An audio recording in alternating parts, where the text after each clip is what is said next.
In this video, we're going to create our first vehicle inspection template. At the moment, we're on our inspections dashboard. This dashboard will dynamically expand, particularly as we start completing vehicle inspections and equipment inspections.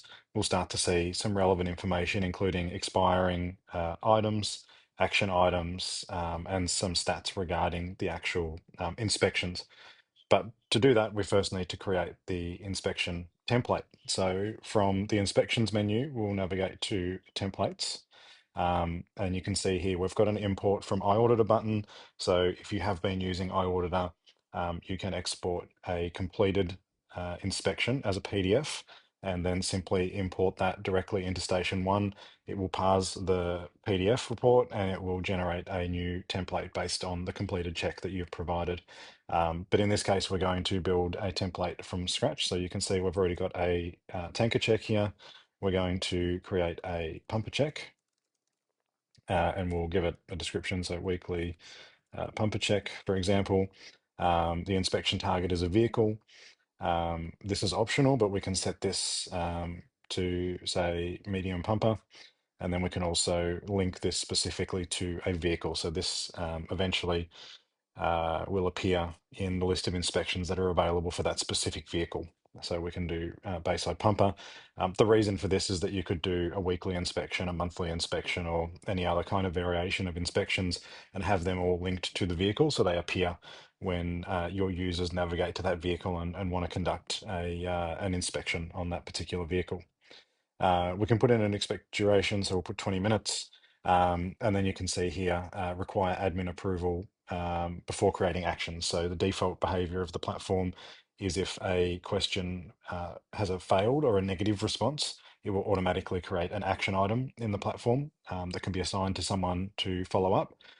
You can have the inspections basically put them into a pending state, not actually create the action until the inspection report is reviewed by a brigade administrator. We would probably recommend just leaving it in the automatic mode and letting it automatically generate the actions. You'll get an email notification as an administrator once someone has completed an inspection. It will tell you what actions have been created and any failed items and things like that. So we would just suggest leaving it in the auto mode. And then finally, we've got our actual template builder. So we can add a section. So we can call this cabin, for example. We'll add a second section. We'll call this NS1, and we'll add a third section just for this demo. So within each section, we can create subsections. So we can now create, say, driver's side, and then each subsection can have its own questions. So we could say, headlights, check headlights working, and that's a pass fail. It's required. On a failure or a no or a missing response, a negative response, we can require a comment or a photo. So we can select require comments, and then we can put, say, emergency beacons, test all emergency beacons operational in here. Pass or fail, that's required, and we'll do that. Next, we'll move down to NS1 and look at one of the other features of the platform. So we'll just add a question straight into NS1 and we'll call this chainsaw. So we'll ask them to check if the chainsaw is present or missing, and that is required. We can put notes there as well. You'll see down here, we've got link to equipment. So basically what this will do now is link your vehicle inspection to a piece of equipment that's associated with that vehicle. In the case that you have a inspection checklist built in the platform for the equipment, you can then schedule that. So you could say have a chainsaw inspection that's required to be completed every month. As the users are completing the vehicle inspection, they'll get to the chainsaw question and it will actually tell them the last time the chainsaw was inspected. At that point, if it's nearing due or overdue, they can actually branch off, do the chainsaw inspection, and then return back to the truck check. So we'll link this now to our chainsaw. Apologies, we'll link it to our gas detector because we've got a gas detector on the pumper. So we'll just change that. And we'll actually see that come into play. We'll also create a template in the next video specific for that equipment as well. And then finally, we'll see all those pieces come together when we actually go to conduct the inspection. So that's our equipment linking. And in NS3, we will put, say we have P2 masks in here. So we can ask for a number So we expect there to be 20 of them on the vehicle. And what we can now do, because we've created stock, is we can link this to a stock item, so P2 masks. So once again, as the user is completing this inspection on the vehicle, if there is not 20 items, they actually have the option to restock, and that will deplete down your stock level of P2 masks. If it does reach the low threshold, it will automatically create an action.